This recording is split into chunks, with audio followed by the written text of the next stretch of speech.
The radical. Fundamental principles of freedom, rational self-interest, and individual rights. This is the Yaron Brook Show. All right, everybody. Welcome to Yaron Brook Show on this Monday, February 17th. It is indeed my wedding anniversary today, so February 17th. Long time ago. Long time ago. It's pretty amazing how you kind of get old suddenly, and it comes out of nowhere. Very surprising to me. Not the white hair as much as just the number. Anyway, so we will cut the show will be, we have a hard stop at 5, given that I'm taking my wife to dinner, or she's taking me to dinner, but we're going to dinner, however it works. And so hard stop at 5 my time, which is 4 p.m. East Coast time, so we got 2 hours. Got a lot of topics. I think I listed like 8. I think 6 of them are all related, maybe more. I don't know. They're all related. They're all basically WWE. We'll get to that. Worldwide what does WWE stand for? Somebody know on the chat? I haven't looked that up. I just realized I probably need to know what WWE stands for before I talk about it. I'm kidding. Worldwide entertainment, I think. Let's see. So we're going to talk about Trump. We'll talk about Elon Musk in the middle, but basically Trump,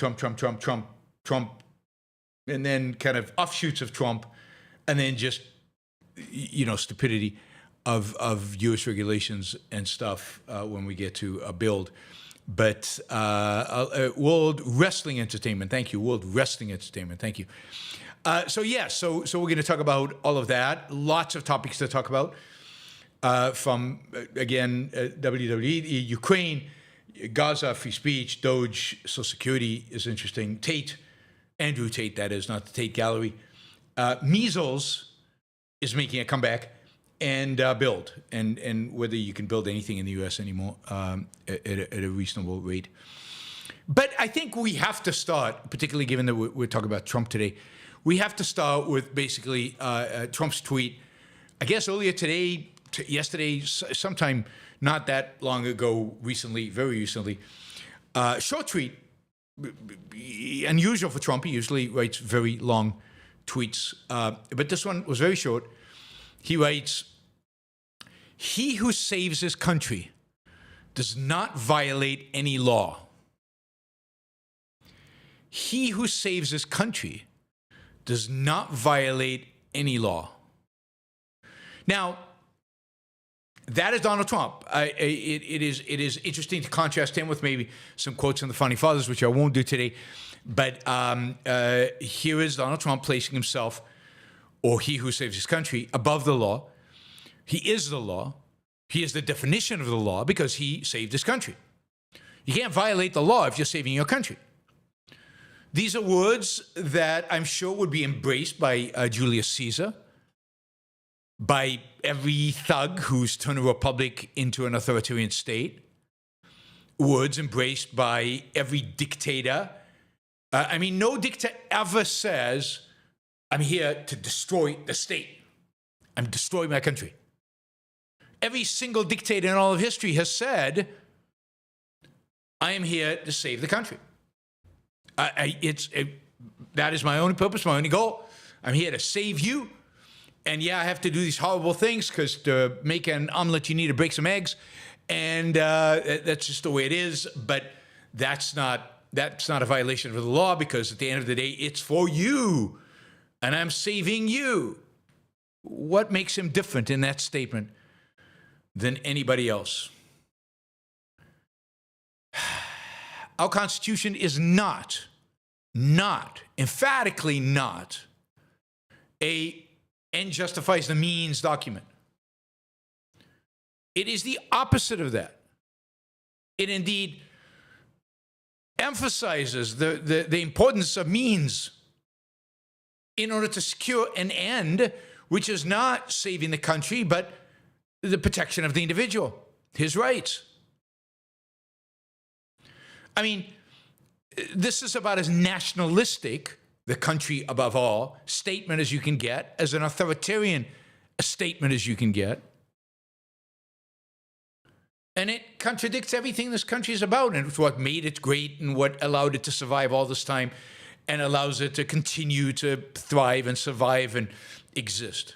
And that is that we're guided by a constitution that's pretty good because it's based on the principles of individual rights.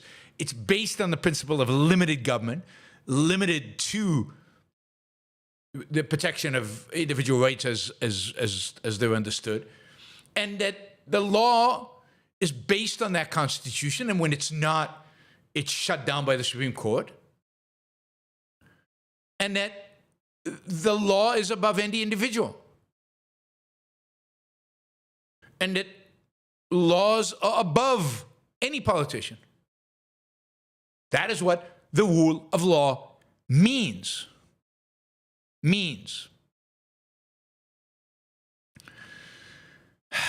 So, I mean, Trump's always been authoritarian. That's his instinct. That's what he wants. That he loves. That's what he desires.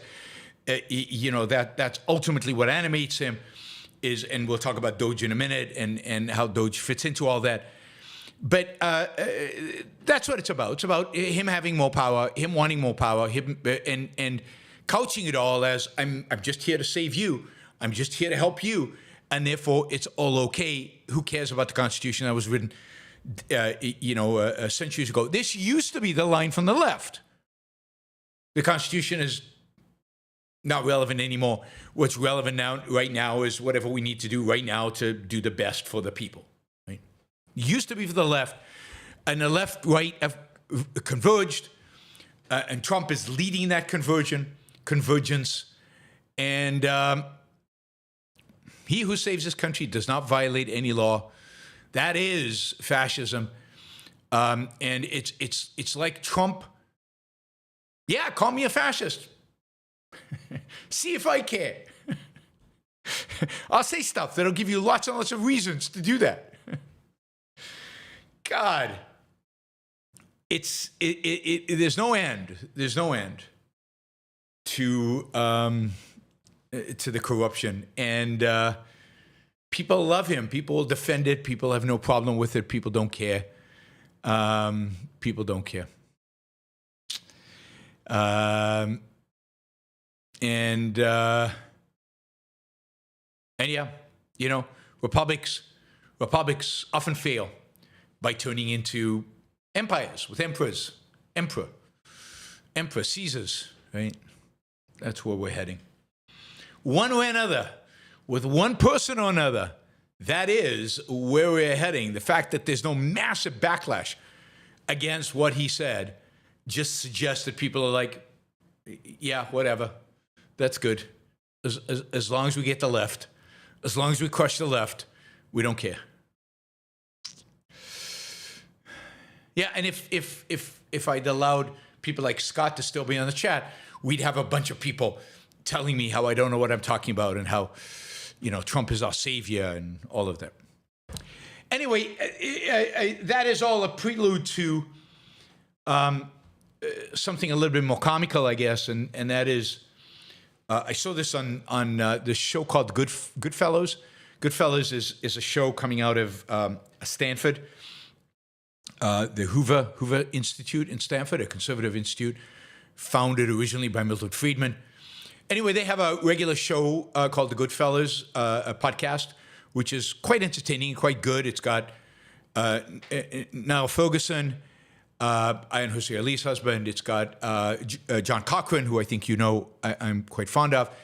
And it usually have H.R. McMaster, the former, what was he, chief of staff under Trump, or was he, I think it was chief of staff under Trump.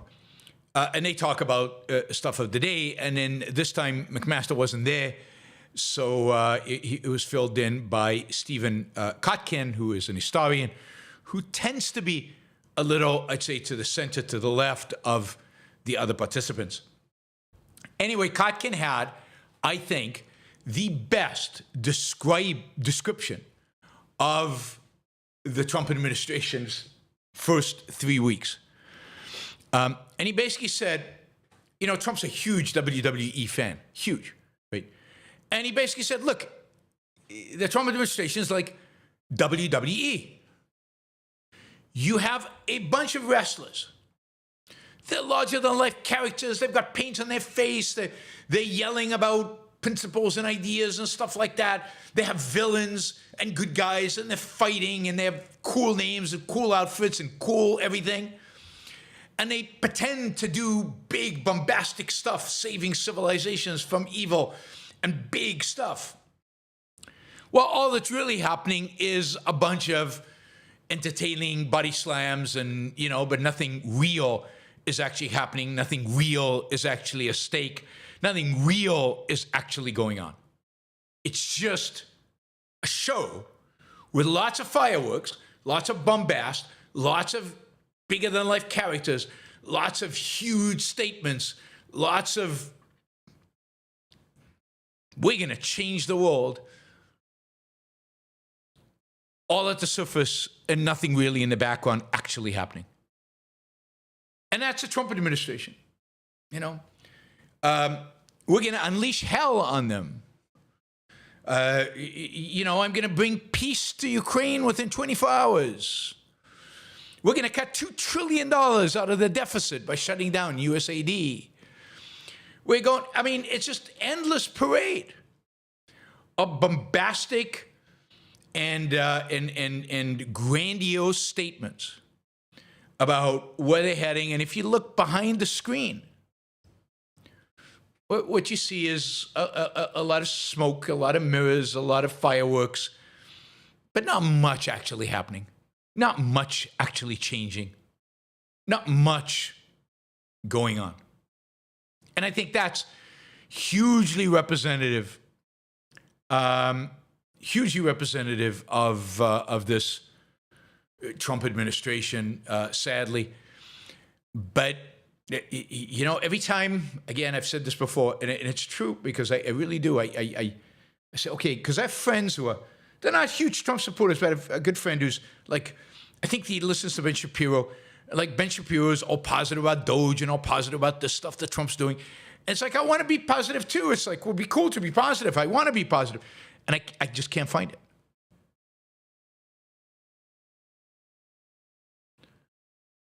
I just can't find it. I can't find the positive. So we're going to go through a bunch of stuff in this respect, in the context of what is this? What are these people doing? Well, I think it's today or tomorrow, this week. We have a peace summit,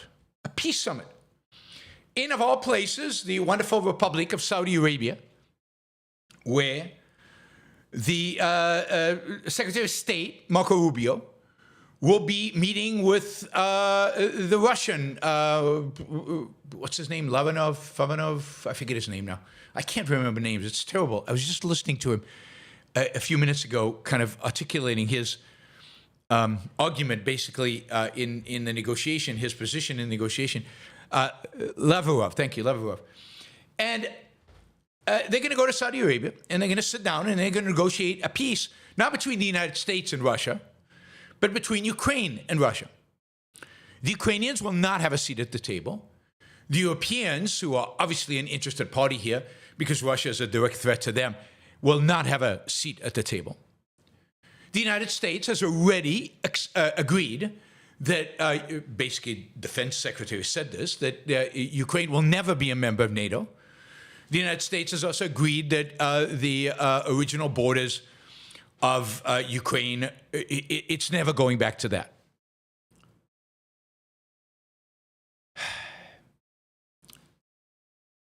I mean, there's a lot of stuff here, right? Why Saudi Arabia? Why does Saudi Arabia? Well, they're sucking up to Saudi Arabia, the United States is. And I think the fact that it's in Saudi Arabia is very symbolic. Saudi Arabia is in play. Traditionally been a strong U.S. ally, but has been flirting in the last few years, particularly under the Biden administration, with outreach to China and a little bit to Russia, and of course, very tentative worried about the fact that the United States doesn't seem to be that committed to defeating Iran, who is their primary threat. Secondary threat, they consider Israel, but the primary threat is Iran. Also, they're concerned about the fact that now Trump has come out and said, we're going to evacuate all the Palestinian people and turn it into Maro Gaza. They don't like that, so they're even more likely to kind of flirt with China and Russia. So both Russia and the United States have an interest. Saudi Arabia, of course, produces huge quantities of oil through their leadership of OPEC. They basically help determine the price of oil. One of the main campaign promises Trump made was that prices of oil would go down. He needs Saudi cooperation for that.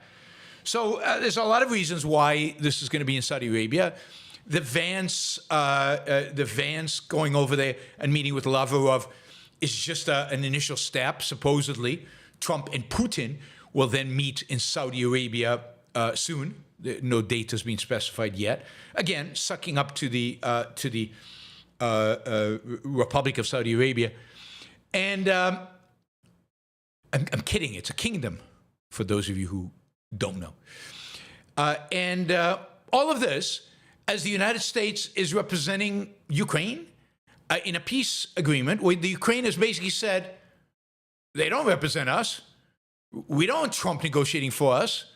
Trump doesn't speak for Ukraine. It's madness. And then just imagine the meeting between Marco Rubio, who is a intellectual and certainly in terms of integrity, a dwarf, a nothing and a nobody, sitting opposite and brand new to Secretary of State, sitting opposite Lavrov, who has been around, I think, forever. He knows exactly what he wants. Has no problem. I mean, basically, I saw him giving a speech earlier with translations. I assume the translation is correct. Basically saying, what are we going to negotiate with the United States? The Ukrainians are basically a land of terrorists. And we need to cleanse them from terrorism. Is the United States going to help us cleanse them from terrorism? And until we finish the job of cleansing them from terrorism, then there cannot be any peace. So basically, we need all of Ukraine. We're not going to. So see how this is the Russian tactic. The Russian tactic is to ask at the beginning of the negotiation for everything. We want everything. We want Kiev and Odessa. Maybe we can live without Lviv. But basically, we want Lviv is in western Ukraine. We want everything. The American tactic of going into negotiation, this is from the art of the deal, Donald Trump, is you give your opponent 80% of what they want, what they ultimately want, and then you negotiate on the final 20%, and then you declare yourself a victor. You really think that in a negotiation, Rubio has anything over Lavrov? Do you think that Trump has anything over Putin? He should. He represents a country that is 1,000 times stronger economically, militarily, from every respect. Putin should be trembling in his boots as he goes to meet the president of the United States. And yet Putin is confident and convinced that he can manipulate Trump and get whatever he wants out of him. I have no doubt about it. And the same with Lavrov. And you can see in their stance and in their approach to negotiation, the United States is going to help us secure Ukraine for us. And as I said, my prediction, if this all goes through, is Ukraine as a puppet state of the Russians within 4 years, by the end of the Trump term. Now, JD Vance, at the Munich Defense Conference, not only lectured the Europeans on how bad they were in terms of immigration, but how bad they were in terms of free speech. We'll get to the free speech aspect in a minute. Which a lot of it, by the way, true. A lot of it true. Although he used, I've read some articles where he used examples that are just stunningly, wrong.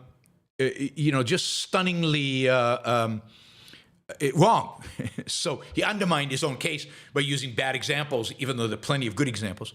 You don't have to be, by the way, a Putin mind reader to see the body language of Putin, Trump's first meeting, to see how Trump's body language. You can see how Trump talks about Putin, how much he admires Putin, how Putin is a role model. You know exactly how this negotiation is going to go. Trump is the weakling. Putin is the strong man. I mean, if they both took off their shirts, who would look better? I mean, that's the stand by which I think MAGA evaluates people. There's no question. Putin is the stronger character and the more dominant character and the more confident character and the character who cares more. What does Trump care about Ukraine? Doesn't care about Ukraine at all. I'd argue Trump doesn't care about much. Putin cares. So, no contest. You don't have to be a mind reader to read their speeches, to look at their body language, to see how they interact with one another, and to know a little bit, just a little bit, not much, just a little bit of history. Oh, Trump is the weakest negotiator ever. Trump is a complete weakling. He almost always gives in, and he's never achieved any of his major goals, other than, beating Clinton and Biden. Those are his two achievements. Anyway, Vance was lecturing the Europeans and Ukrainians about all these things, but he also started lecturing them about Ukraine. Basically blaming the Ukrainians for the war. Telling them that it's terrible that this war continues. The Ukrainians, he's telling the Ukrainians, it's terrible that the war continues because Ukrainians are dying, a lot of people are dying, and they need to stop it. Not lecturing the Russians who started this war and who could end it like this tomorrow. No, blaming the victim, blaming the Ukrainians, that it's their fault somehow.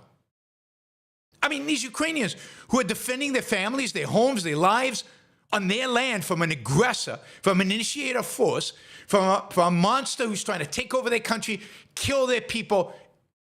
Now, I'm reading articles about how the kidnapped children that he's taken from southern Ukraine, they're training them to be Russian soldiers. They are the problems. The Ukrainians are the problems. He's not lecturing Putin. Indeed, again, showing weakness. Now, here's the thing about the negotiation between Trump and Putin. You don't even have to know anything about Trump or Putin. All you have to do is use your own mind, which I know is so difficult for you Trump, worshippers. Trump's officials have, before the negotiations started, already given up everything. JD Vance goes a week before the negotiations are about to start. He goes to Europe and blames the Ukrainians for the war. Now, how strong of a negotiating position does that put them in when they meet in Saudi Arabia? Putin, on the other hand, has not moved 1 centimeter, never mind an inch, from his desires. 1 centimeter. So, all you have to do is use your own mind. Think about how negotiations work in order to figure this out. Now, I know that you guys, no matter what the outcome of negotiation between Putin and Trump is going to be, you will declare it a Trump victory. Because you won't look at the facts of reality. You won't look at actually what happened. You won't look at actually what the aim was and who the victim is and who the aggressor is. Trump did it, therefore it is good, by definition.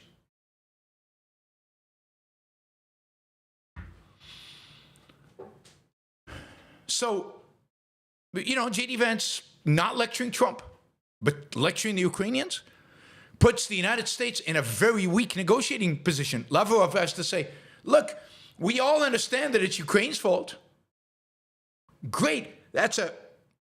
He would say to Marco Rubio, that's a fantastic way to start the negotiations.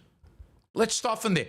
It's Ukraine's fault. How do we fix it? How do we punish Ukraine for starting this war? And all he has to do is quote JD Vance. And he can say, and we all agree that Ukraine's not going to join NATO, and he can quote Hegseth, our defense secretary. And we all agree that we're not going back to 2014 borders. Again, quoting Hegseth. Okay, let's start from there. How much of Ukraine are you giving us? And do you promise to clean house in Kiev and the other part of Ukraine, which you're not giving us? Clean house means install a Russian puppet there. I mean, the U.S.'s behavior towards Ukraine is grotesque. It is disgusting.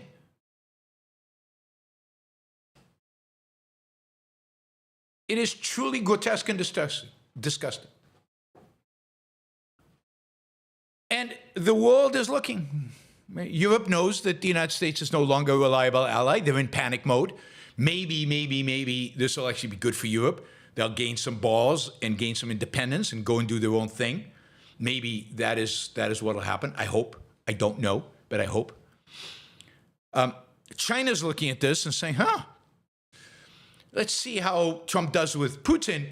Maybe if that goes well, we can sit down and figure out how to get Taiwan. We can relocate. How about this? I wonder if Trump will go for this.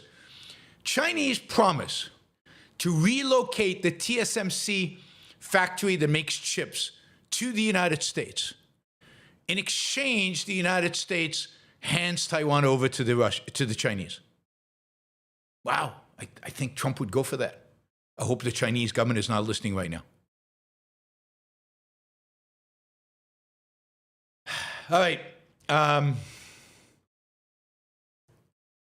Yeah, I think Europe is in big trouble because Europe is at the front line of this. And I don't know how they're going to get their act together and override Trump, and you know, they're going to have to split their forces between sending them, if they have the guts to do it, to Ukraine and to Greenland. It'll be a two-front war that Europe will face in Greenland and in Ukraine. TSMC is already relocating to the U.S. That is pretty funny, Greg. And if it is, that would be, you'd have to give Biden credit for that, but that's pretty funny. You know, you should go check out the percentage of high-end chips that the real high-end chips that TSMC is making in the United States. Just Google that. All right. So that's Ukraine. God, you guys are asking so many questions today, which is great because many of them are $20 questions, but a lot of questions. I'm going to have to do some time management here at some point. All right. So let's look at another example of the clown show that is the Trump administration, certainly with regard to foreign policy. And that is, if you remember, about a week ago, when Hamas was saying, oh, no, they're not going to release anybody because Israel's violated the terms of the ceasefire, and they're going to, you know, they're not going to release any hostages. Trump came on and said, if they don't release every single hostage, all the hostages, I will unleash hell on Gaza. Unleash hell on Gaza. Well, Saturday came. He said by noon Saturday. Saturday noon came, and Hamas released 3 prisoners. Israel released, 300, 400 prisoners. Hamas released 3 hostages. Israel released 400 prisoners. And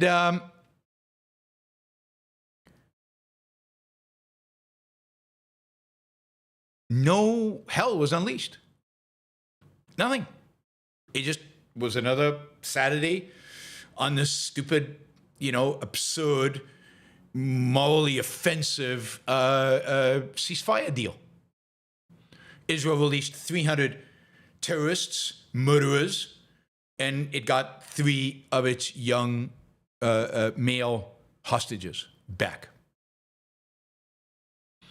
So there was no hell unleashed. And then Trump knew that he kind of, wasn't happening. So he said, well, I'll just let the Israelis do whatever they want. By the way, in the meantime, in the background, his emissary to the Middle East, Witkoff, I think it's called, is putting pressure on Israel to continue negotiating phase 2 of the ceasefire agreement, continue to put pressure on Netanyahu to compromise. Netanyahu, I think, would like to back out of this deal. And yet, here we are.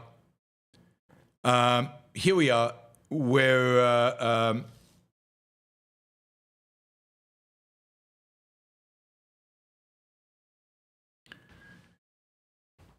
and he's not going to back out of the deal because basically the Trump administration is saying, no, we want a deal. Partially, as I said earlier, because to Trump, what matters is Saudi Arabia, and Saudi Arabia wants a deal.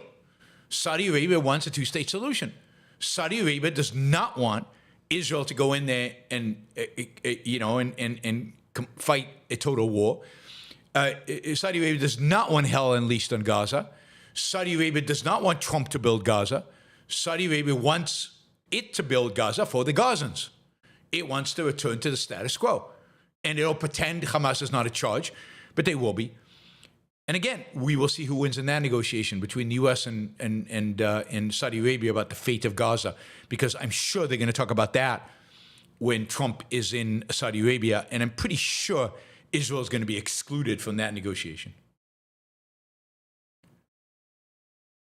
So, red lines. Remember Obama's red lines? Remember how they were criticized? Red lines, bombast, these amazing, I'm going to take over Gaza, it's going to be mine, I'm going to build it, all this. Zero reality, all clownish, basically clownish, no action. America and America and Israel look like paper tigers, which I think they are by this point. We're appeasing the Russians. We're going to appease Hamas. And nothing ultimately is going to change. By the way, Hezbollah in Lebanon, in spite of the ceasefire agreement, they're demanding that Hezbollah ultimately be demilitarized. It has kept all its weapons, is still militarized, and suitcases of cash are being flown in to Lebanon from Iran to keep Hezbollah afloat. And yet, the United States is not doing anything about that because it doesn't care. It's not part of the agenda. Trump just wants to come across as the peacemaker. But he doesn't want to actually, for the good guys to win. He doesn't care about good guys, bad guys. Doesn't have those categories.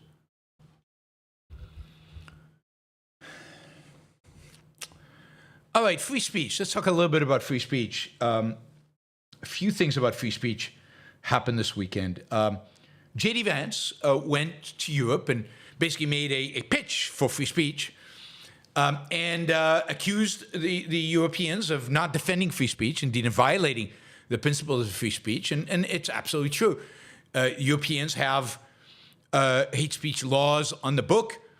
They are violating the principles of free speech all the time. They are attempting, and to some extent succeeding, regulating social media locally. They, follow who is tweeting what and who is writing what, and you can be penalized for hate speech online. But this is, Europe after World War II basically gave up on free speech with the Holocaust denial laws against Holocaust denial. You could go to jail, and people have gone to jail for being Holocaust deniers. So Germany basically gave up on free speech post-World War II. After that speech, a whole discussion erupted online about the meaning of free speech. And a lot of people in Germany and elsewhere said, the problem with free speech, if you allow too much free speech, is that you get radical points of view, you get crazy ideas, you get them popularized, and then what the consequence of that is the Nazis. The problem with pre-Nazi Germany is that there was too much free speech, which ultimately allowed Hitler to basically engage in hate speech, which led to convincing people about his hate speech, which led to his success politically, which led to the Third Reich. So there is so people are saying, no. The problem is free speech. The problem in Europe is if you allow too much free speech, you get fascism. That's the problem with the AfD. That's why we need to shut down the AfD. We actually need to stop them politically. And I'm no fan of the AfD, but restrictions on free speech are never the solution. So then historians pointed out, this is all going on social media, historians are pointing out that no, none of that is true. Weimar Germany in the 1920s and early 30s had lots of prohibitions of free speech. Indeed, much of what Hitler was doing and what Hitler was writing were violations of free speech. And the problem with Germany in the 1920s and 30s were that, just like, to some extent, it was worse back then, just like Germany today, they didn't respect freedom. And not respecting freedom starts with not respecting free speech. That the problem with Germany is too little free speech, too little speech, and that is what allowed the Nazis to come to power, partially by complaining about there's no free speech. And then, of course, they end free speech for good. Free speech is an absolute. Again, as long as you're not advocating for violence, which I think constitutes violence, as long as you're not violating property rights by committing fraud or by speaking on somebody else's property in a way that is being made clear that is not allowable on their property, there are no limits to free speech. That doesn't mean you should be able to say anything you want on Twitter. Twitter is somebody's property. Whoever owns Twitter gets to decide what can and cannot be said on Twitter. You don't like it, you can leave. But free speech, from the government's perspective, is an absolute. You cannot jail people for Holocaust denial. You cannot jail people for being trans activists. You can't jail people for being Christian nationalists. You can't jail people from having any particular point of view. And you can't. Let's hope the Supreme Court agrees. You can't then go to private companies and tell them what they can and cannot say, what they can and cannot do.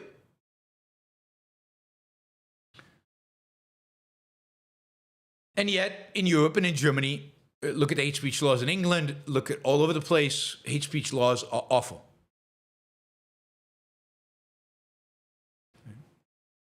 Awful. And free speech should be allowed. Political speech should be allowed. Political parties should be allowed. If there was a Nazi party in Germany today, it should be allowed to run. Who gets to stop them?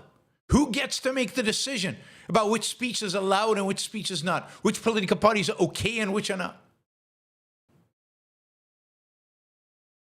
And of course, how do you then object to Nazi authoritarianism when, by preventing the Nazis from running a political party, you are being authoritarian?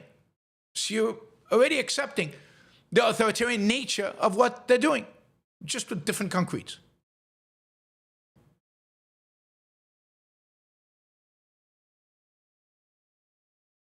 So, free speech should be absolute. And it's nice that JD Vance brought up free speech in Europe, although, again, he used really, really bad examples that were stupid. And I would note, it's interesting that it's somebody from the Trump administration who is an advocate for free speech. It's a joke. The Trump administration does not believe in free speech. They have no choice because the Supreme Court probably does, but they don't believe in free speech. And the best example of that was a tweet today, about 18 hours ago. Maybe that's yesterday. From the, I don't know, some are calling him the co-president, or, I don't know what you want to call him, but he's something big shot in the White House, Elon Musk. Elon Musk writes on Twitter, 60 Minutes are the biggest liars in the world. They engage in a deliberate deception to interfere with the last elections. And if he'd stopped there, who cares? Then he goes on.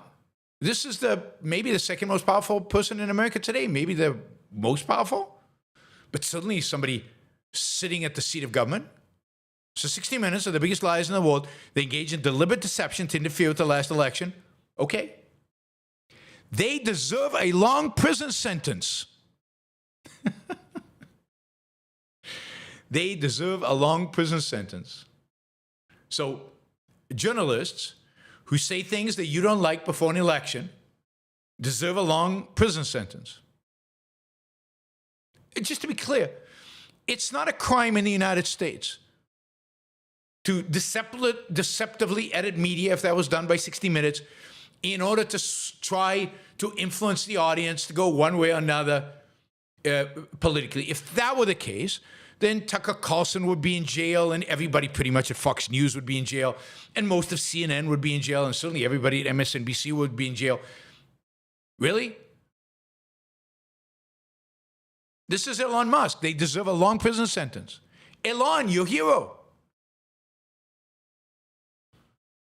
That is not a belief in free speech. That is a rejection, denial of free speech. That is the elimination of free speech from the guy who says constantly that he is a free speech maximalist and yet has no conception of what the concept means. I mean, Elon Musk is becoming clear that he is the manifestation of compartmentalization.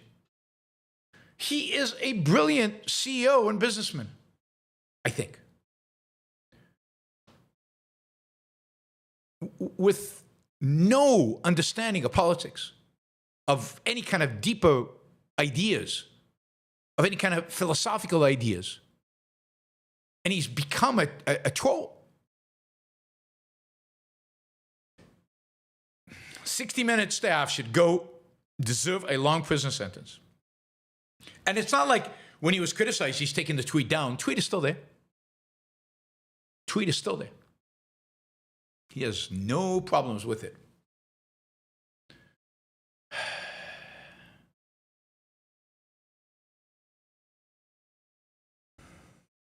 Okay, Richard asked for $50 related to this. I agree with you, but am concerned the reaction of the left, especially in Europe, but also the United States, of Vance's speech, namely refusing to acknowledge voters' concerns with Islamism, results in more people turning right, They are their own worst enemy. Yes, I mean, there's no question. Look, there's this ping pong effect, right? The left keeps sticking to its crazy ideas in Europe about Islam being a religion of peace and Islamism being fine and Muslim immigration not being a problem. And all this is great. Don't worry, be happy kind of idea. And who cares about European civilization? All cultures are equal. And let's just embrace our brothers, our Islamist brothers, as they run us over in the streets, right? And of course, the more the left does that, just like the more the left advocated for woke and multiculturalism and DEI and all that nonsense here in the U.S., the more that emboldens the right, and the right in Europe is scary. It's a nationalistic, borderline fascistic right, and it's dangerous, and and this plays into the Ukraine thing. The right in Europe is very, very, very pro-Putin, particularly the German right. So the AfD, we can argue about all kinds of things in their manifesto. Maybe they're relatively pro-markets, they're not, but they really are. They're anti-climate change, which is good. So they're good on energy. Seems like a theme. But they're terrible on Russia. I mean, terrible. Again, they view Ukraine as to blame and Russia as the savior. Now imagine Russia, which I think is today a weak, pathetic shell of a major political or economic or military force. It's nothing. It's a zero. It could be defeated in minutes. Imagine Russia now basically conquering Europe. Not with its T-72s, pathetic tank, but conquering Europe because the politics of Europe is shifted to Putin whatever, Putin adoration. You've already got Hungary. You've already got Slovakia. Imagine if Germany goes AFD. I mean, it would be, and you've got Trump basically, kissing Putin's behind. So what is left to stop the barbarians from basically destroying whatever is left of Western civilization? And the left is playing right into that. Because the barbarians who will destroy Western civilizations are not the Muslims. That'll be the excuse. The barbarians who destroy Western civilizations will be the collectivistic, nationalistic fascists. And they'll do it just like the Nazis did it in the excuse of fighting the left and Islam. Before it was fighting the left and the Jews, now to be fighting the left and Islam. And the left is handing it to them on a silver platter. On a silver platter. Warner Freeman has suppressed comments. Is that a Freudian thing? I'm kidding. So suppressed comments, I'm not sure why they're being suppressed. All right. So DOGE today, I think it was today again, could have been tomorrow. I have to keep track of my tweets. DOGE today came out with a statement about Social Security. Basically, they put out a table showing from the Social Security database the people registered in the Social Security database. And they find that in this, at least in the table that they released, there are 448 people registered in the Social Security database who are between the ages of 190 and 199. 695 between the ages of 180 and 189. Just to give you a sense of how big this is, between the ages of 120 and 129, actually in America, there are 0 people. Nobody lives to be over 120 today in America. According to Social Security database, supposedly, there are 3,472,000 people in the Social Security database. Now, the conclusion, of course, by Elon Musk and his DOGE, brainless DOGE people, is that this is a massive fraud. Massive fraud has been committed here.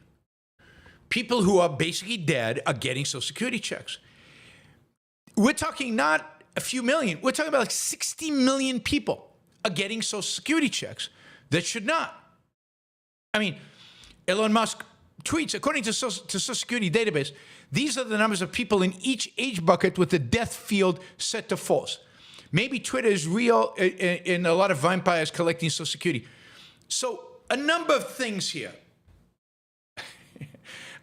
Where do you start? So all this is basically unbelievable ignorance of the Social Security database from very smart people. But if you don't know what you're doing, you can be very smart and create tables and hack the system and still not know what you're doing. This is not a database of people receiving Social Security checks. Indeed, the fact that there are millions, tens of millions of people above the age of 120 in the database is not new. This was looked into in 2015 and even before that. At that time, they found that 6.5 million active Social Security accounts were over 112 years old. But of those, only 13 actually received payments from the government. So yeah, there's some fraud. Or maybe there are 13 over 112, which is possible. But there's just no massive fraud here. I mean, it's the way Social Security keeps track of people, and they haven't taken them off the database for the dead, but when they die, but they don't send them checks, and you can run the numbers pretty straightforwardly. Social Security costs about $1.5 trillion a year. The average Social Security check is 1,976. How many people are therefore getting Social Security? Well, it turns out that about 52.7 not the 390 million people in the database. This is not a database of people receiving checks, and it doesn't take, econometric skills to do the math. It really doesn't. You just need a calculator. Or these really smart kids who are part of DOGE could probably do this in their head, right? This is not hard. And yet, they're coming out. They're coming out with these crazy statements about massive fraud. Hundreds of, tens of millions of people receiving Social Security checks that they shouldn't. When it's just insane.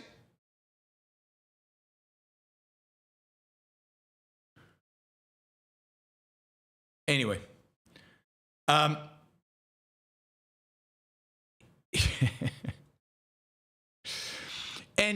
you can keep running the numbers. You can look at this. So every time DOGE comes out and says, we've discovered massive fraud, it's like that body slam at WWE. It's all fake. It's all BS.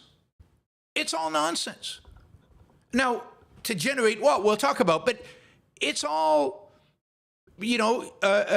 showmanship for the goal of establishing themselves as caring and wanting to change America and fighting fraud and all this stuff. But, the one thing, by the way, some of these millions are people who pay in Social Security but never actually receive benefits. Who are those? Who are the people who pay in, who use fake IDs, right? Fake IDs. They pay in to Social Security but never take out benefits.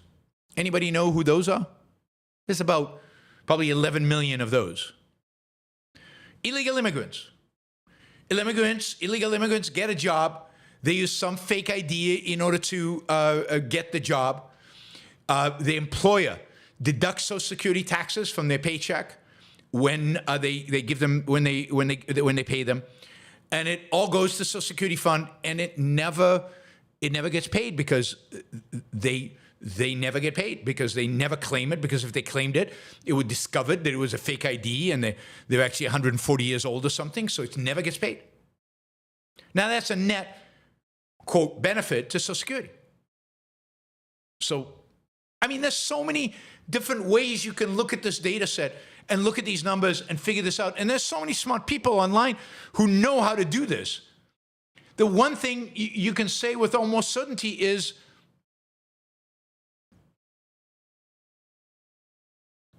that Elon Musk doesn't know what he's talking about. He really doesn't know what he's talking about. The reality here is, but there is no fraud and waste. I care about fraud and waste. Great, find the fraud and find the waste. But you can't find the fraud and find the waste unless you understand the numbers that you're looking at. And when you're suggesting that Social Security pays out to 390-something million people, a lot of vampires collecting Social Security. Where are these vampires? Where are the people who are collecting Social Security illegal? It'd be great to find them. But you're not going to find them by using numbers in an amateuristic, ignorant way.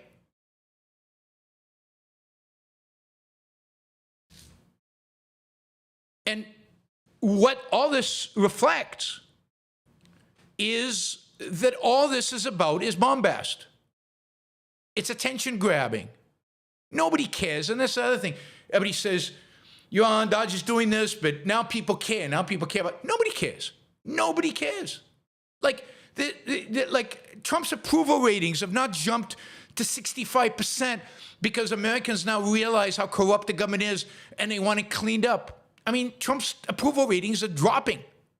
They're at 47%, which is high for Trump, but pretty low. It's not the case that there are massive public gatherings out there clamoring for DOGE to cut more government spending. It's just not happening. It's not like you've awakened some American, psyche to the abuses of government spending. Now, that was done with woke and DEI. The country turned against those. There's nothing here.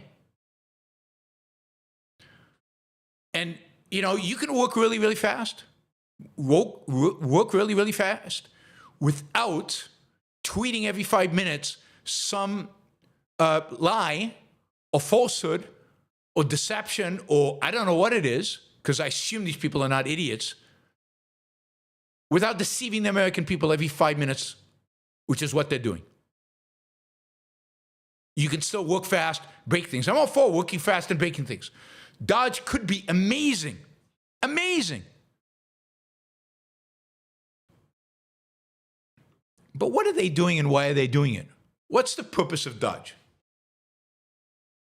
Is it to cut government spending? Is it to reduce the deficit? No. All of this, again, smoke and mirrors and body slams and face paint and posturing has nothing to do with cutting government spending. Cutting government spending will be done in Congress. One way or the other, it'll either be done or not done in Congress. Is this about cutting fraud and waste? Maybe. We'll see how much fraud and waste is being cut. Is it about shrinking the workforce in order to save money? Let's say the Trump administration got really aggressive and basically fired 25% of all government employees. With exclusion, I think, of the military. But all government employees fear the military. How much of the deficit would it cut? Would that cut? It would be 1% of government spending. 1%. And in order to balance the budget, it would be 4% of the way there. You'd still have to do 96% more. If you cut all the fraud and waste that's out there, you don't get much closer to solving the budgetary problems of the United States. The budgetary problems of the United States are not about fraud and waste. I'm all for getting rid of those. Good for them. Go for it. But that's not the issue.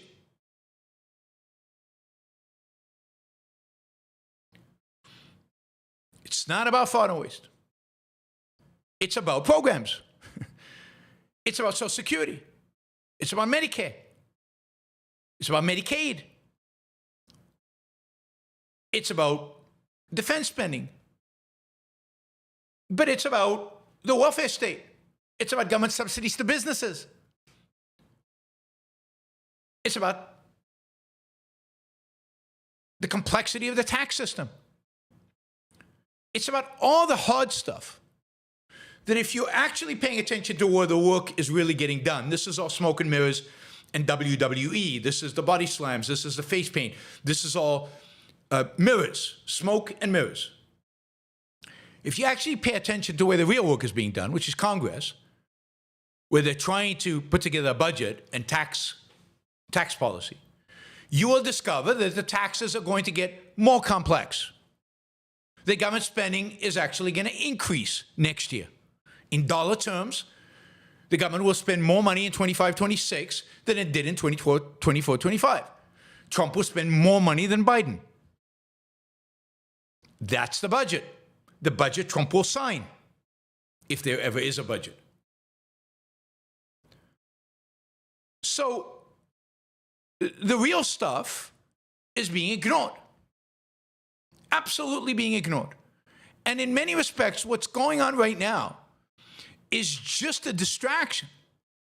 It's a distraction in order for you not to notice that the important stuff, the real stuff, that stuff that really would make a difference with regard to the future of America, with regard to spending, with regard to the budget, with deficits and interest rates and all that stuff, the real stuff is not being done. And nobody's even trying. It's not even that anybody's trying to do the real stuff. Nobody's talking about Social Security reform. Nobody's talking about Medicare reform. And indeed, in Congress, there's a small band of Republican congressmen trying to get some actual spending cuts happening, and the majority of Republicans won't go for it. And the Trump administration, in the end, won't go for it. So the goal of DOGE, in my view, is twofold. Twofold. One, to distract from the fact that the real is not happening. Two, and maybe more importantly, what DOGE is really doing,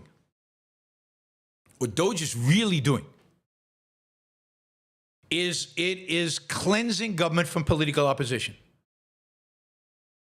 And it is asserting its, in other words, Trump's power over the bureaucracy, over the swamp. It's not draining the swamp. It's not getting rid of swamp animals. It's recalibrating the swamp. If you fire 25% of public employees, you're basically firing tens of thousands of people affiliated with the Democratic Party, because that's what most government employees are. When they just fired, they basically fired everybody who hasn't had the job for 2 years. So people who haven't got their permanent status. You've just fired people who were appointed during Biden, and you would guess 90-something% are Democrats. You're basically getting rid of all opposition, starting with DEI. You're getting rid of everybody at DEI. And then you're going to places like the Treasury Department saying, will you accept total control from the Trump administration? We want access to your database. It's illegal, but we want access to your database.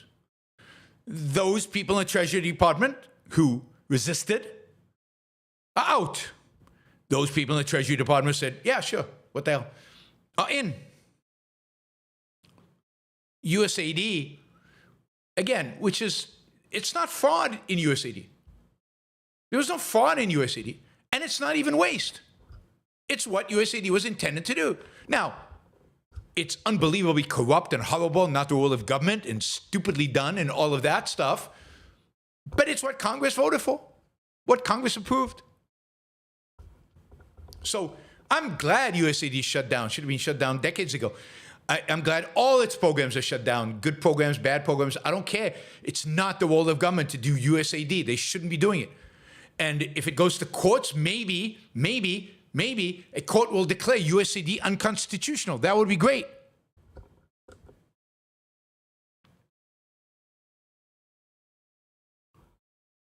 But that's not the purpose. It's $40 billion. It doesn't make one iota of a difference. It's not where you go if you really care. And look, Trump's going to win some in the courts. Trump will lose some in the courts. All of this. But in the meantime, what DOGE has established is you better toe the Trump line. You better do what we tell you. We're not afraid. We'll fire you. We'll shut you down. This is all about political power. It has nothing, I want to emphasize nothing to do with budgets, deficits, government borrowing, and the debt. Nothing.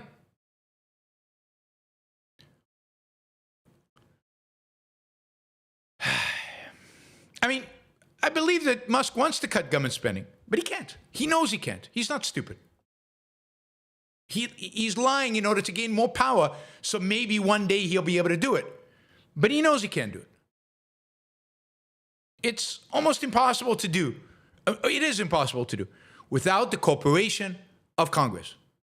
Republicans in Congress, they have a majority, but Congress. So they can't do the real stuff. They can't do the significant stuff.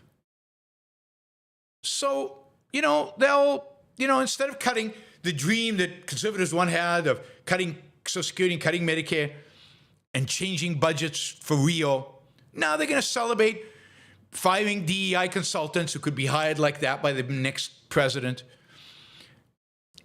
with no impact on the size of government, no impact on the U.S. economy. I mean, I'm all for firing DEI consultants. I think it's great. It's just not that big of a deal, and it's not that important from a budgetary perspective. Basically, the ambitions so far are pretty small, pretty insignificant on the budget side, and pretty amazing and large and significant on the power side. All right, we don't have a lot of time. All right, let's do this. We've got 3 quick stories. I'll run through these quickly. A final Trump story. It seems like the Trump administration has so much time on its hands and so much influence, political capital on the global scene right now, that it seems like it has free time. So it is devoting, from what I hear, right? Who knows? I assume this is true. It is devoting significant time, time, effort, pressure, capital, to trying to get the Romanian government to ease the travel bans on the Tate brothers. I mean, because that's what the U.S. government should be doing. They should be taking 2 horrific misogynists accused of rape and human trafficking, both in Romania and in the United Kingdom, and of course, money laundering, which I don't consider a crime, but everybody else does. But, I think real crimes they were accused of. And the United States wants to put pressure on Romania to allow them, to give them back their passports and allow them to travel, which would basically allow them never to go back to Romania and never to face trial. Maybe they become advisors to the Health and Human Services Department on the sex education. That's a good idea. That's a good idea. I think RFK should hire the Tate brothers to advise on sex education by the government. This is the priorities of the Trump administration. It's like Candace Owens is running things. Candace Owens is running things. Why is it a Trump priority? Because the Tate brothers have a real positive presence within MAGA. Huge following in MAGA. Huge following in MAGA. So why not? That is, it makes complete sense. It makes complete sense to appease particular interest groups in MAGA. This is just a tweet from a day ago from Andrew Tate. If all your children come from one woman, you are not a conqueror. Who the hell wants to be a conqueror? Okay? I mean, how does this fit into, I don't know, that those Christians? Certainly fits into Elon Musk, who has, children for 4 women, I think. But he's just such a horrible human being. Of course, a convert to Islam, not accidentally, where you have multiple women and that's okay, and you can treat women like shit and that's okay. So, I mean, this is a really, really, really, really bad guy.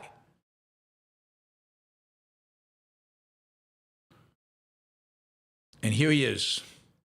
This is where the Trump's focus is. This is important for the future of America, I guess. This is America first. Save Tate. All right, just a quick one. There's a tweet going around from a doctor. This is what he writes, and it's getting a lot of attention. And this is in the context of there's been a significant measles outbreak in Texas, in West Texas. 200, 300 residents of West Texas have been infected with the measles. I can't remember how many are already in hospital. Quite a few people in Texas in hospital. This is not the only place where there is a measles outbreak. There's other places around the country. Almost all the people getting measles are unvaccinated, of course, and significant numbers of them are landing up in hospital. This is Dr. Syed Haider. I don't know who this guy is. He says, time to normalize measles and other mild childhood illnesses that simply train the immune system. This is not a deadly disease by any sane definition. And we'll always be able to find someone half dead already who dies from it. But that doesn't mean the whole world has to half kill themselves to fake its eradication. Quote, vaccines give you a similar illness just without the positive test results and give you much worse too. Now, this is so disgusting. First of all, people do die of measles. Not huge numbers, but kids die of measles all the time. 400 to 500 people die of measles a year without the vaccine, before the vaccine. 48,000 were hospitalized. 4,000 suffer from encephalitis, which is the swelling of the brain from measles. Now, measles is just, it's even if you don't go to hospital, and even if you don't die from this, it's just a pretty awful disease. And I can say that because I had the measles. I had every one of these childhood, I mean, the worst I think was mumps. I had the mumps, I had chickenpox, I had measles. Every single childhood disease that's on the books, I managed to get. And of course, measles, measles gives you the potential of getting shingles, which is awful. So I've been now vaccinated against shingles, thankfully. So he's like, measles, mumps, rubella, all the rest, they're normal. Just let them happen. As somebody who had them, they're horrible. They're awful. And the reality is the vaccines are unbelievably safe. Well, several hundred people die of the measles. Nobody dies from the vaccines. Nobody, literally nobody. And to blame, I don't know, obesity, autism, diabetes, whatever, on vaccines, it's just, you can do it. It's just anti-science. It has no foundation in reality. Nothing, zero, zip, nada. Oh, chickenpox gives you shingles. And I had chickenpox. That's why I'm susceptible to shingles. So I have a shingles vaccine. I'm glad I had the shingles vaccine. And not worried about it one bit, because you know what? I look at the science, and you can find the science. The science, you just look it up. You can find tons of papers looking at this. Vaccines are studied, more than probably any other drug out there. Now, I know pediatricians don't care about the lives of the babies they treat. So in spite of the fact that they've read all the studies that show that the vaccines are killing and causing autism, they give these little kids the vaccines anyway, because pediatricians, what do they know? They don't care. They're all mass murderers anyway, and they hate the little children who come and visit them. I mean, that's the attitude you have to have. And that's the attitude RFK has. And that's the attitude people like Tate. And of course, if I could spare and I did, my kids were vaccinated because I wanted to spare them having measles, chickenpox, mumps, because I remember how horrible they were to have myself. All right, finally, this is a story I couldn't, in Boston, we're going to have Ocon in Boston this year. When Boston is extending their commuter rail, which they've been doing forever, and they have an extensive subway system in Boston, a commuter rail system in Boston, and they're extending it, and they're building a new commuter rail line from Framingham to Worcester, this is going to cost the station is going to cost $100 million to build, and it's going to open. Today is 2024. They say the station will open in 2045. 2045. 20 years from now. It's going to take them 20 years to build this line and station. $100 million and 20 years. There's a video online from China where they built a train station in Longyan in Fujian province. Longyan. They build an entire train station in 9 hours. 9 hours in the United States. 20 years. 20.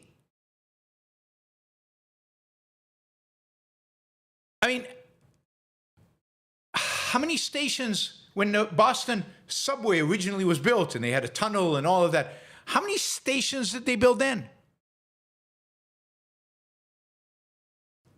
I mean, the Transcontinental Railroad, not very efficiently built, took 6 years through all those mountain passes. 6 years. This is 20. This is Boston. This is what happens in progressive cities where you cannot build. It is anti whatever to build. There's building not allowed. No building allowed here. It's horrible, horrible, horrible. You can see why the right wins, given how awful the left is. All right, quickly, sponsors of the show, the Ayn Rand Institute.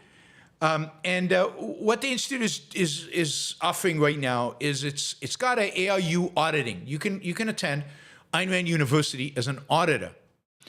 And you can take any of the courses at ARU. You can take my course with Don Watkins that we're starting in a month, I think, month and a half, on capitalism. It's going to be a 2-semester course. It's going to be 16 sessions of 2 hours each, 32 hours on capitalism.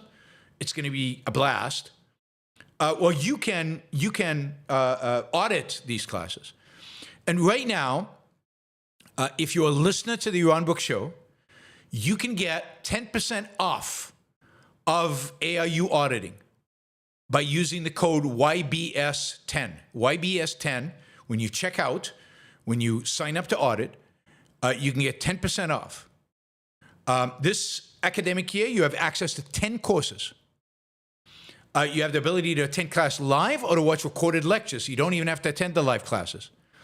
And you have the ability to ask questions in class and come to office hours, which you could do on my capitalism course. The second quarter has already started, but you can still join.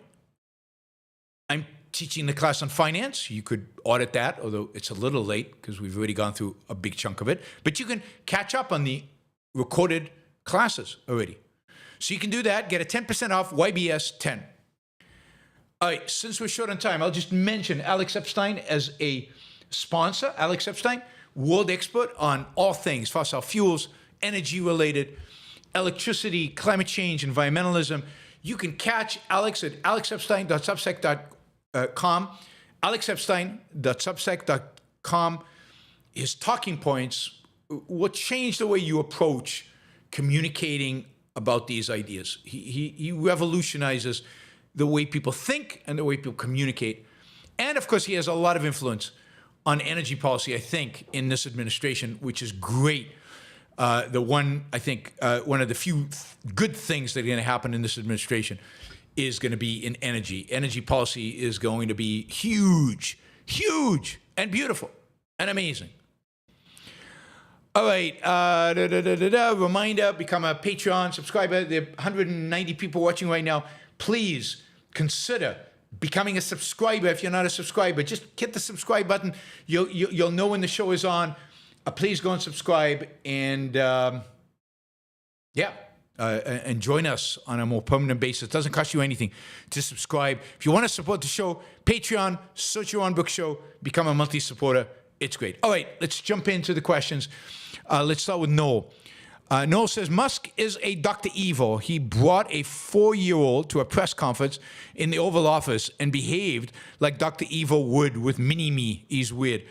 I don't think he's Dr. Evil, but I do think he's weird.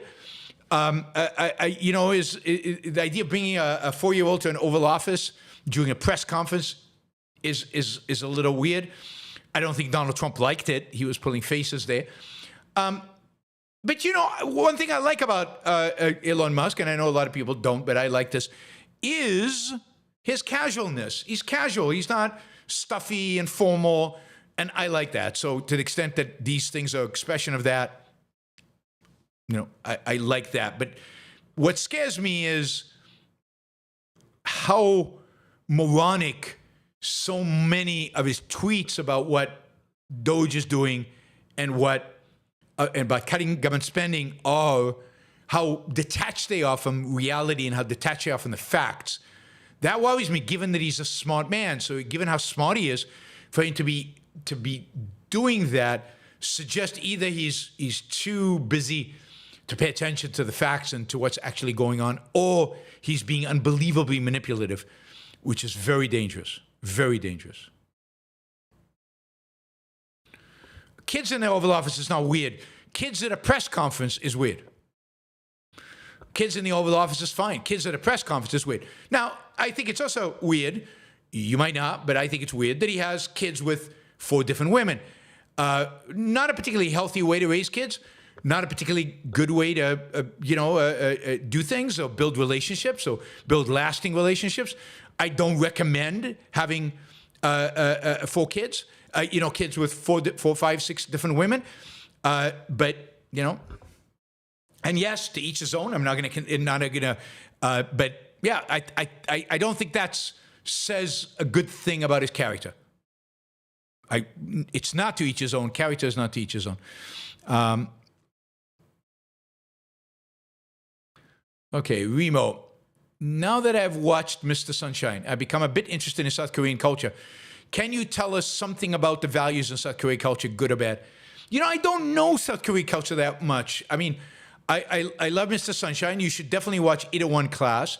You should watch My Country. And I'm watching now Startup, which I don't think is as good as the other 3, but it is good. And so here's some facts about South Koreans.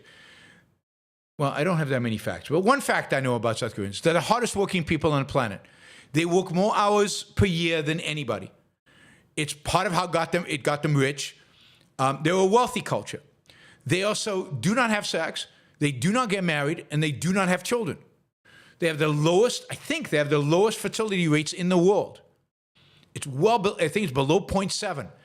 So they're not getting married, they're not having kids. And I think the surveys show is that they're not having sex. Women work really, really hard. All the shows I've seen are very female-driven. Well, except My Country. My Country's not. But 801 Class has 2 very ambitious women in it. The heroes are male, but the women are very ambitious. Startup is very much about 2 sisters. The women are strong. They go into business. They're ambitious. They also, the other thing about South Korea, huge on plastic surgery. Beauty is like number 1. Women spend hours every day making themselves beautiful. They spend a lot of money on plastic surgery to make themselves look beautiful. And they indeed are very beautiful. Many of them are very beautiful. So it's a strange culture in that sense. I don't think they have quite the cynicism that we do. On the other hand, it's also a culture that produced, what was that awful show on Netflix, the something games, that was awful, just a horrible anti-capitalist, anti-human, anti-life show that was just disgusting. So I don't know. I'm also curious about Korean. I mean, they have a kind of an inferior Squid Games. Thank you. The Squid Games. They have a bit of an inferiority complex because they were oppressed and suppressed by the Japanese for many, many years. And they've always been poorer and always been weaker than the Japanese. Not anymore. They're actually richer on a per capita basis than Japan is. You go there, and Seoul is an amazing city, unbelievably dynamic, and again, incredibly hardworking and quite wealthy, certainly compared to non-American countries. So, Parasite was a movie from South Korea that was very well done, but very bad philosophically. Andrew, mysticism is not just religion. It's also rationalism. When one's concepts, ideas are detached from reality, Kant's major evil was inventing a mystical dimension and the corollary effects of undercutting reason, thoughts. Yeah, absolutely. Look, as soon as you divorce man's mind from reality, which is what Kant did, then what are you left with? Well, you don't know? You have categorical imperatives in your mind. Well, that's just mysticism, right, of one form or another. And since mysticism is not real, then where do the categorical imperatives come from? They either come from your subjective emotions or they come from an authoritarian leader. And if you want to understand how that all plays out and how that Kantian concept leads ultimately to authoritarianism, The Ominous Parallels by Leonard Peikoff is a must read. But yes, mysticism is in a sense the only way people function once they give up on reason and most philosophy today gives up to one extent or another on reason, and therefore is by default kind of mystical or emotional, which are basically in the end the same thing. Colleen, what are your thoughts on Canadians booking our national anthem at appropriate events in protest of Trump, boycotting our national anthem at appropriate events in protest of Trump and the tariffs? I was mad at first, but now I think I support it. I support it. Look, Trump has basically belittled them, ridiculed them, even now with the tariffs. Just think about his constant talk about booing the national anthem. Booing, I see. Constant talk about turning Canada should be the 51st state. And it's like, once is a joke. It's kind of funny. Yeah, okay, I get that. It's kind of entertaining. But he constantly says it. And, you know, Canadians should be annoyed. They're disrespected. They're being treated like children, like shit. And then on top of that, the tariffs. I mean, Trump is a bully. And he's made America into a bully state. A bully state. What we've been accused of all these decades, and we weren't. America's never been a bully, really. But it's been accused by the left of being a bully. Now we're becoming a bully. Trump has basically learned from his first pass at presidency that he was just not true enough to his principles. Principles in quotation mark. He needed to go all out. He needed to actually do it and not be restrained. He needed not to let the adults in the room have any restraint on him. So yeah, it makes complete sense. Makes complete sense for the Canadians to boo the American national anthem sporting events, given what Trump, the way Trump is treating Canada right now.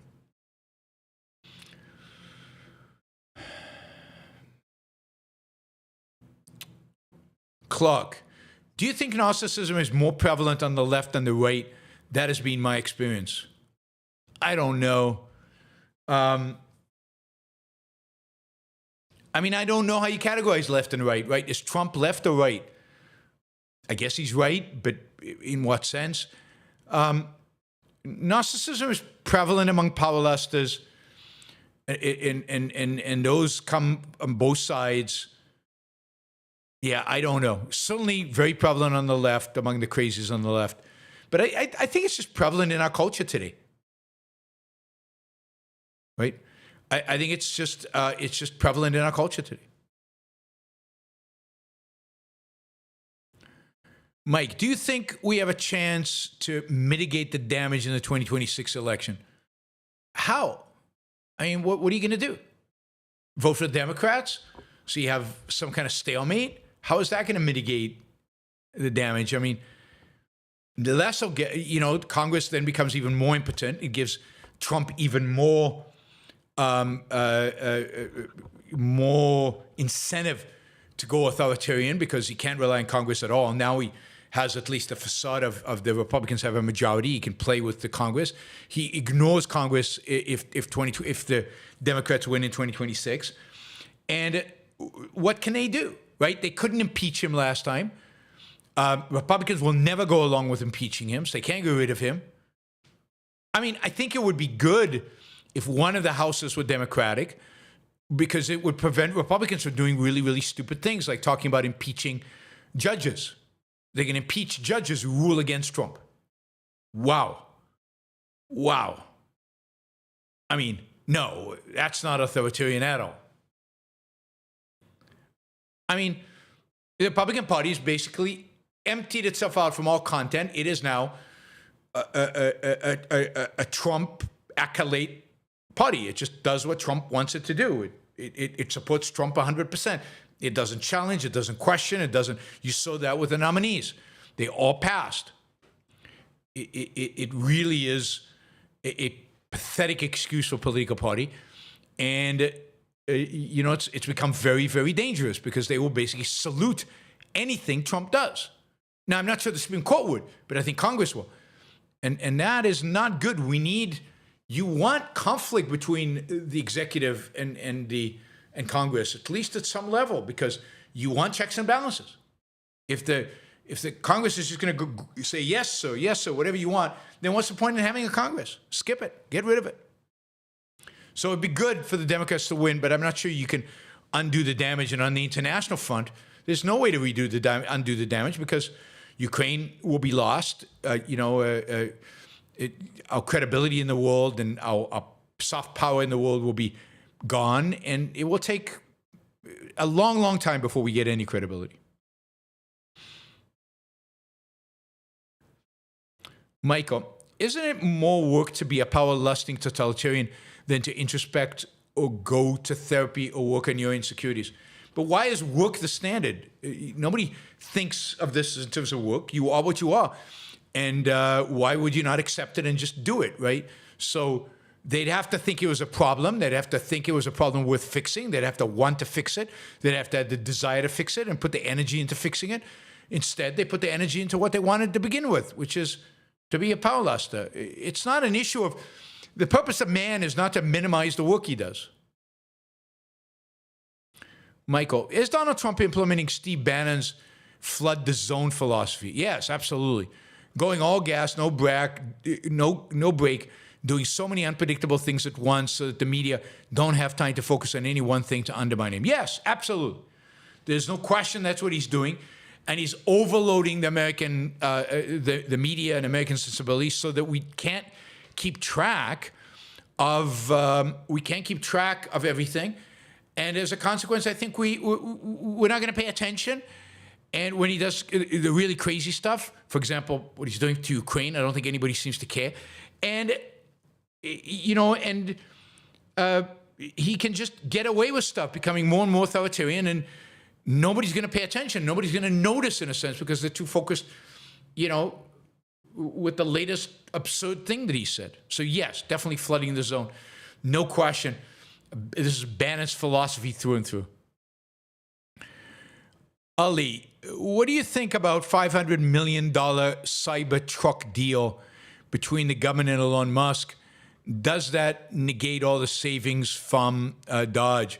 Well, I think DOGE has saved more than $500 million, probably will save more than $500 million. But look, the fact that that Elon Musk is where he is, and he hasn't been asked to,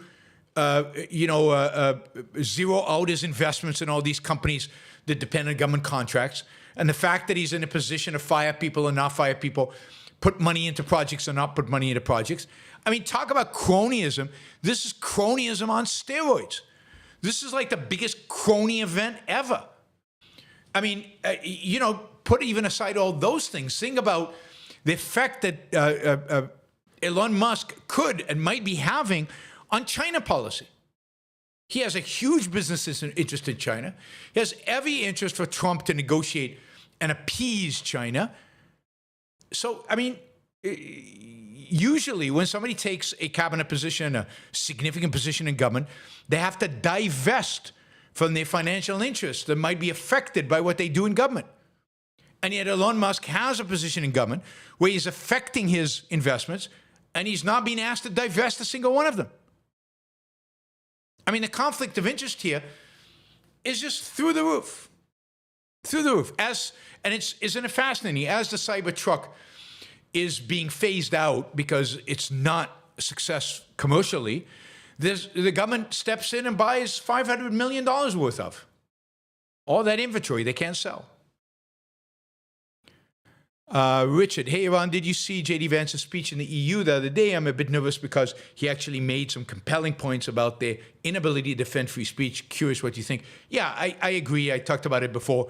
I basically agree with you about Europe. Europe's in trouble. I'm not impressed by JD Vance. I'm not impressed by his speech, particularly the part on Ukraine. But Europe is in big, big, big trouble. I worry about Europe. And I say that in Europe. They are betraying Western civilization. And the problem is that they view the only defenders of Western civilization as the far right. Andrew says, what do you think when you see Hamas fighters lined up and surrounding the hostages in staged events, yelling into blowhorns, no doubt about Hamas being great and victorious? doesn't appear like a group that gives up. No, they haven't given up. Israel has not won. Hamas is winning right now. What do I think? I think Israel should have gunships in the air and to mow them down as they stand. Anybody who comes to one of these gatherings where they surround the hostages should be killed. That's what I think. I think they should be all eviscerated. Now, how do you do that and save the hostages? I don't know. Maybe you land a helicopter there, get the hostages out, and then kill everybody who is there. And that'll send a message. And Israel has not yet, it turns out, clearly, unequivocally, as I predicted, as I said throughout the last 14 months, 15 months, Israel has not sent a message. Israel has not defeated Hamas. And it's another one of those, I told you so. It's not a matter of bloodlust.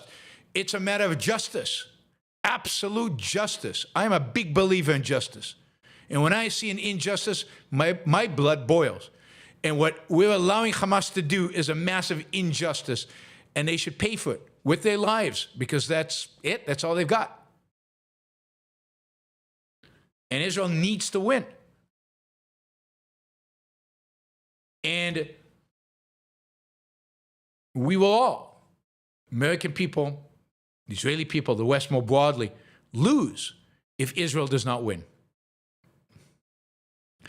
Black Cat says, Western civilization, have we lost control of the definition of this term? Instead of enlightenment values in this now shorthand for medieval values. Yes, there's a real struggle for the term. There's some reason for the medievalists, because they say Western civilization is the West, and Christianity is part of the West, and it's always been a part of the West. I will be giving my Ocon talk on this. I'm maybe writing a book on this. I'm going to be giving a bunch of talks on this. I'll be giving a talk in Michigan, actually, on this topic, on the Enlightenment and Western civilization and the meaning of the Western civilization. I'll be giving it at the Mackinac Center. I think the Mackinac Center is mostly conservatives who won't like what I have to say. But yes, I think that there's a real effort right now, a massive effort on the right, to redefine Western civilization away from the Enlightenment and to redefine it as Christianity and therefore, medieval values. Oyvind, Europe just had an emergency meeting deciding to arm up heavily as they come to realize the U.S. are not interested in helping out. Good for Europe. Zelensky also publicly not happy with Trump. He is showing great leadership. Yeah, I think Zelensky's been great. I think he turned down the rare earth material deal because basically he was getting nothing in return for it, and he was giving up everything. Again, Trump is not a good negotiator because Trump's goals are not good. You have to negotiate to a goal, and Trump's goals are not good. Trump's goal is to help Russia, and therefore he's going to help Russia. Mary Eileen says Trump is a monster who's destroying the country. I've warned you for a long time. Neo, even if Russia and Trump agree on a deal without involving Ukraine, can Europe ignore Trump's deal and continue supporting Ukraine? Theoretically, they could. How it all plays out is going to be hard to tell.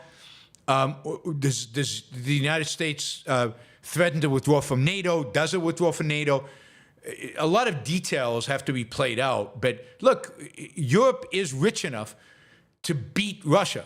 Europe is rich enough and strong enough to crush Russia in days if it is willing, if it's really committed. Now, they say they're committed. They say they're going to arm up. They're going to say they're going to do all these things.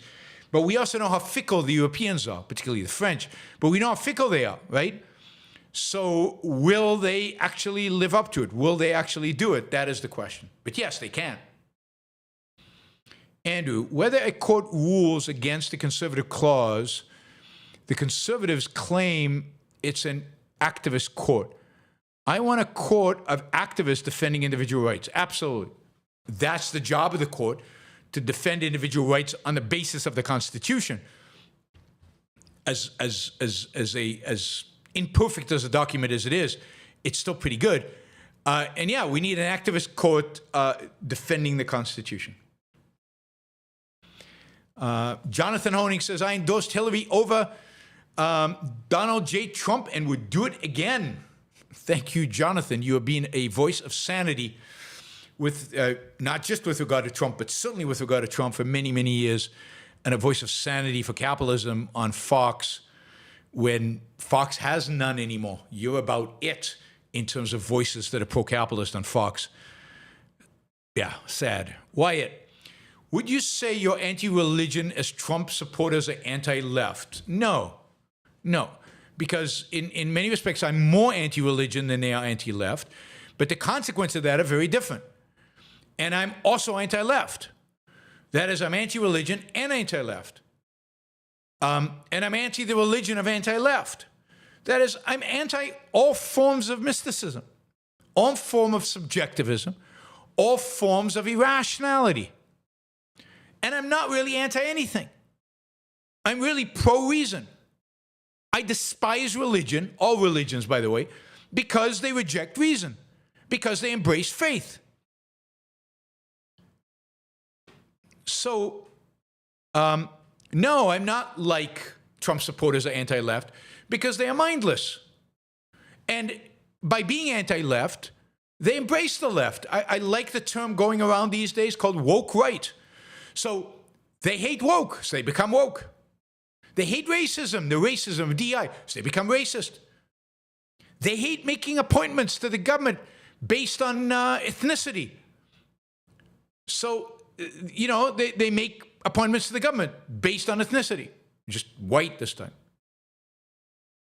No, so I am anti-religion in a very, very different way than they are anti-left, and I'm, you know, as anti-religion as I am anti-left, as I am anti-all irrationality. And what I emphasize, what I focus on, what I spend most of my time doing, is going after that irrationality that I see as being, in any particular context, right now, the context of America and the West, as the biggest threat to civilization. Right now, I think the biggest threat to civilization is the right. You know, Leonard Peikoff thought that at the end of Almost Parallels. Leonard Peikoff thought that at the end of Dim. Even if he doesn't think that today, I don't know that he doesn't. I think it, and I think that is the threat to America. It's coming from the right. It's a response to the left. So the left is not neutral here, and it's certainly not good. The left is bad and evil, but the greater evil right now, the greater threat, not greater evil, the greater threat, the ones that can actually attain power and do really, really bad things to our lives in bringing us towards real authoritarianism is the right. And the right cannot do that without religion. Religion is at its core. Liam, have most businessmen internalized the zero-sum mindset where you have to be ruthless and cold-blooded to get ahead? They don't grasp the fact what they are doing is win-win. No, I don't think that's true. I think that most businessmen know it's win-win.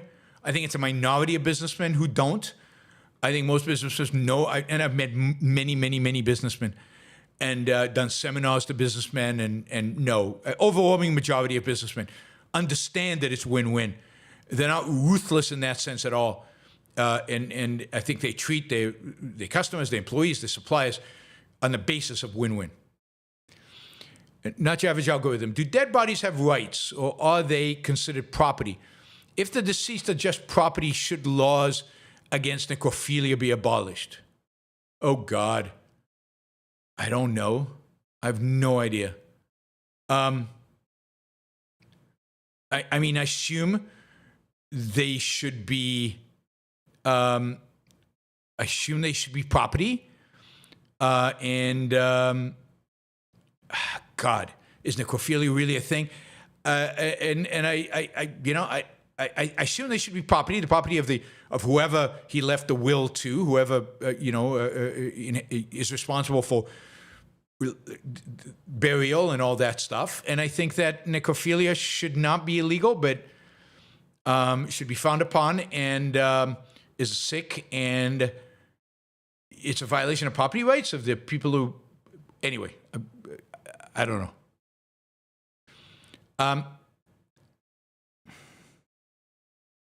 A property of family, if the family is the one inheriting whatever it is, it's whoever he leaves the will to, whoever leaves his property to.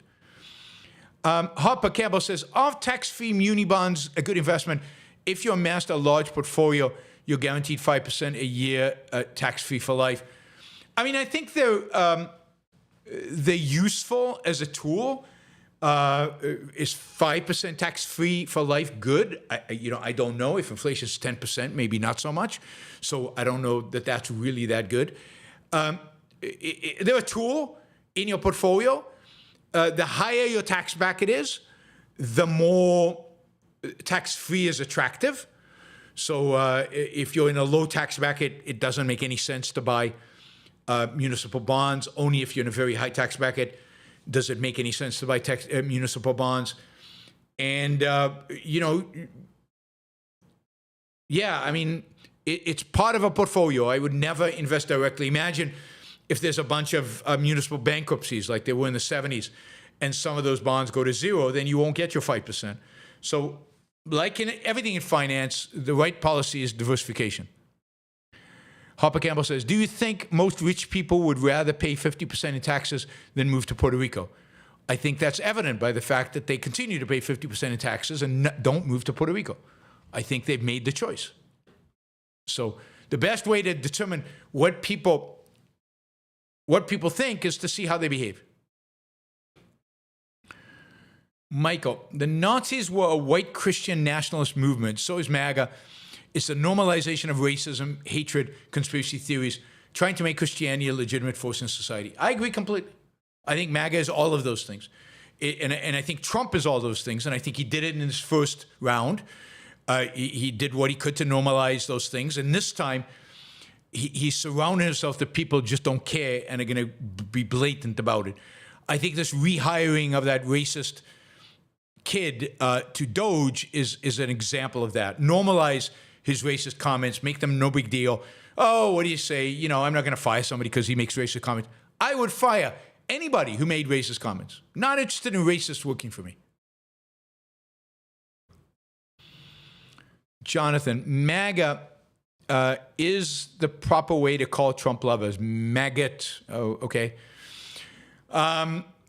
Jason, in the early 90s, my dad sent me overseas tapes of Limbaugh show. I'll always remember one of where Rush gave limited praise to Al Gore for winning a debate against Perot on NAFTA. Times have changed. Yeah, I mean, I thought Rush was really good in the 90s. I mean, really good. He had great attacks on environmentalism. He was pro free markets generally. He was pro trade. He was really, really, really good. And then he became a Trumpist, like the rest of the Republican Party. Completely capitulated to Trump and to the populist views of his audience. Harper Campbell, when are you doing a show on the missing link? Really curious to hear you break down that essay. I don't know. Soon. One of these Saturdays. It's on my list on a Saturday. Jeremy just gifted 5 memberships. Thank you, guys. And I'm pretty sure I'll be doing a members-only show soon. I had an idea for a topic, and it's escaped my mind now. I'll remember, and I'll let you know. Andrew, I actually feel bad for Zelensky. He's a tough spot given the Trump's administration doing the best he can while his knees are being cut out from him. Yes. I mean, I generally have a lot of respect for Zelensky. I think he's done a phenomenal job, and he's been incredibly courageous, and he's been in an impossible situation because the West has been cutting it off at his knees from the beginning of this war, not providing with weapons, providing with some but not others, and constantly undermining him. And he's survived through it, and Ukraine's done pretty well, given all those limitations against the largest, or at least was the largest army in the world and considered one of the most powerful armies in the world. He's done phenomenally well with a ragtag army of his own. So I think he's a real admirable character.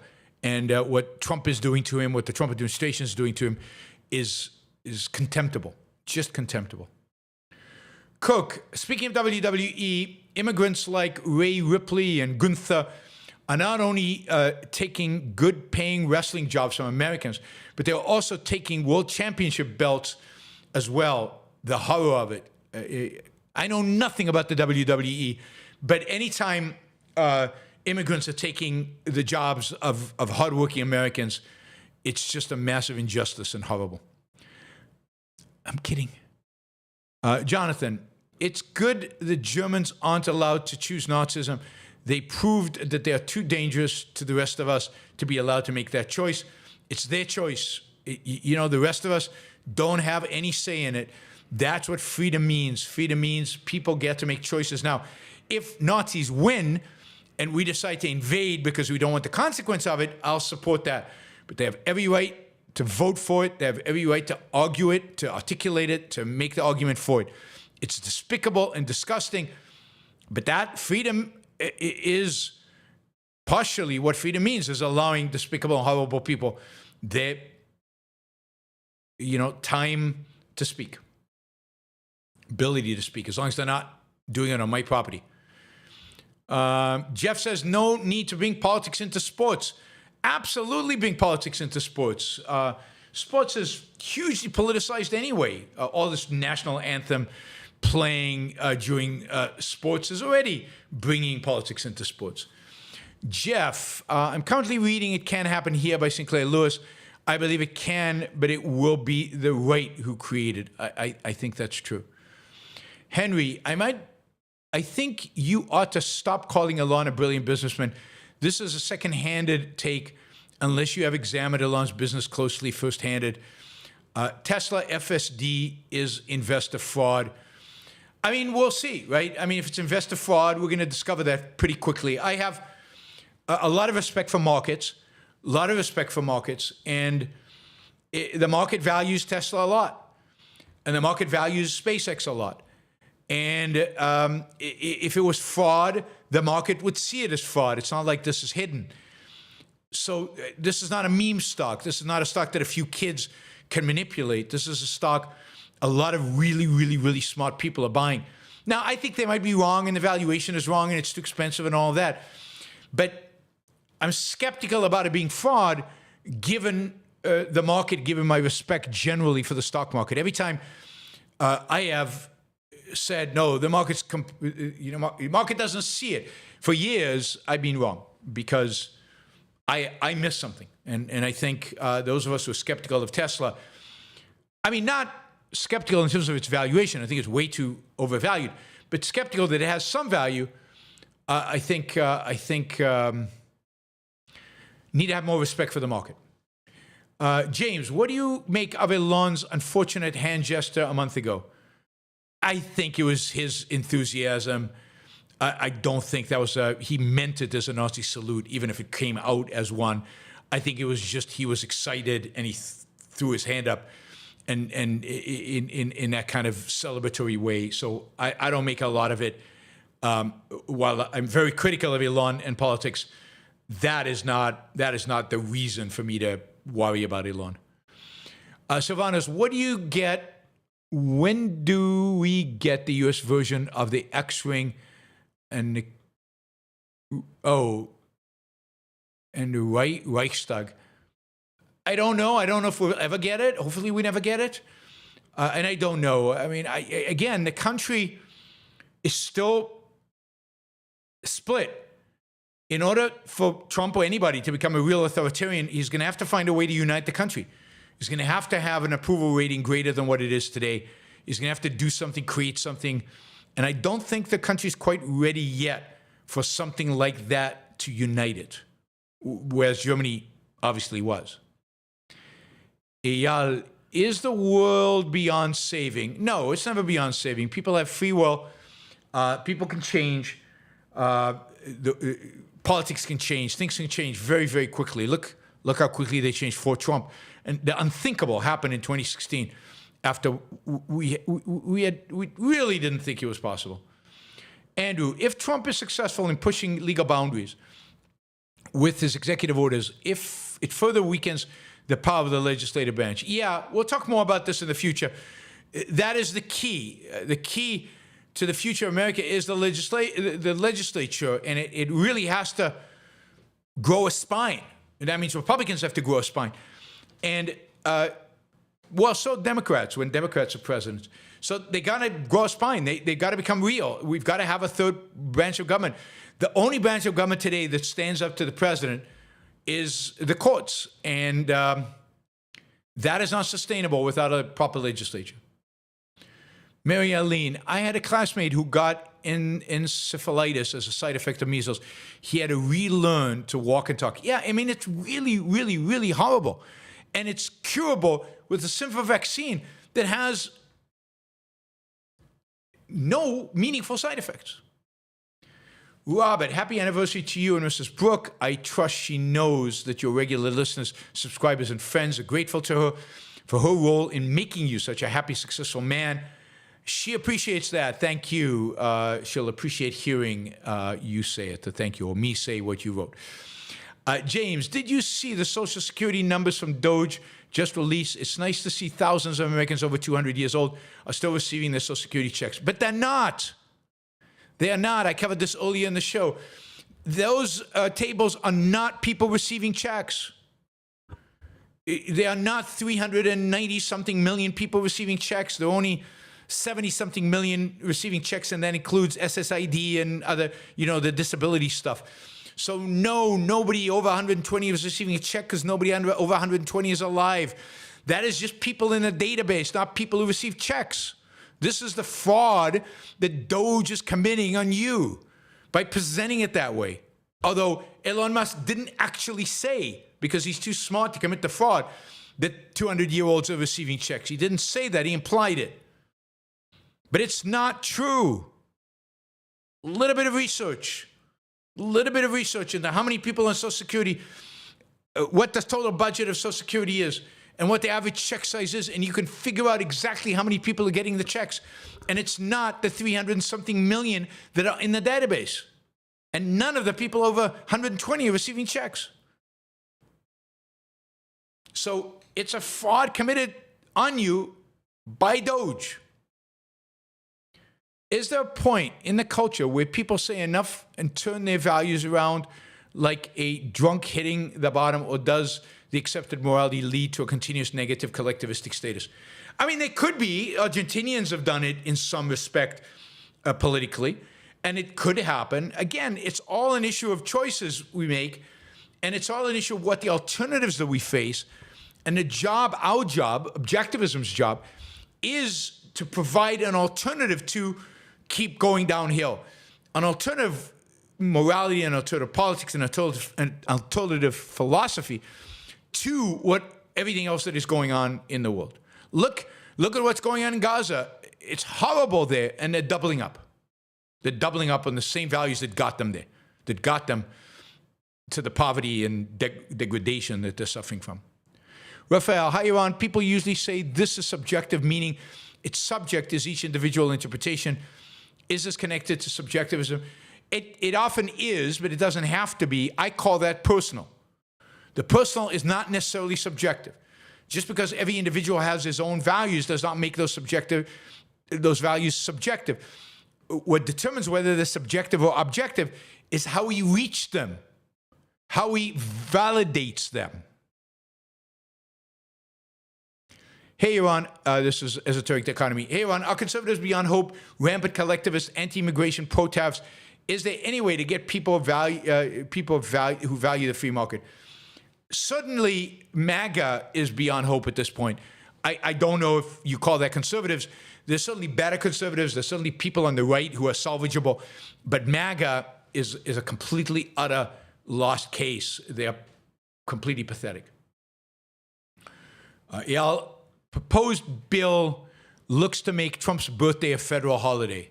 That'll be funny. I told you Trump would be entertaining. Andrew, Caesar Day. We'll call him Caesar's Day. Andrew, given the philosophical culture, sometimes you have to be thought of by others as crazy to be right. Yeah, people don't think of me crazy. Well, Trump derangement syndrome, deranged is crazy. So they do think of me as crazy. That's okay. Lone dissenter, Israel lost by self-imposing the idea of sacrifice, which let them be guilted by the UN, US. Any country with self-esteem wins that war in a week. Yeah, you're not going to fight disagreement with me. Absolutely. Lone dissenter also. Rec to YBS fans to read Maggie Haberman's book, Confidence Man, for all the concretes from Trump's life to judge his character. Well-researched book from a reporter who covered him closely for decades. Yeah. I mean, I haven't read the book, but I can only imagine. All right, last question, and then I have to run to dinner.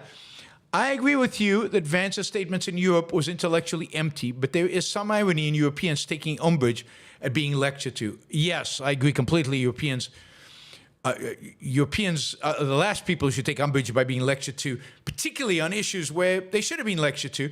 The only issue where I thought Vance was, I mean, again, he didn't do it right, but the only issue where I thought Vance was really, really bad was on the Ukraine issue. All right, that was a marathon.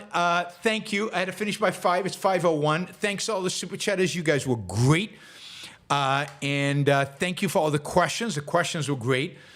And I will see you all. Thank you, Mr. Brown, for a final sticker. And I know there were other stickers and I didn't have time to thank you. And Jeremy did some gifting of memberships. But I have to run to dinner, wedding anniversary dinner, so it's important, can't be late. And I will see you all tomorrow, same time, same place. Yeah, see you guys tomorrow. Have a great rest of your week. Bye, everybody.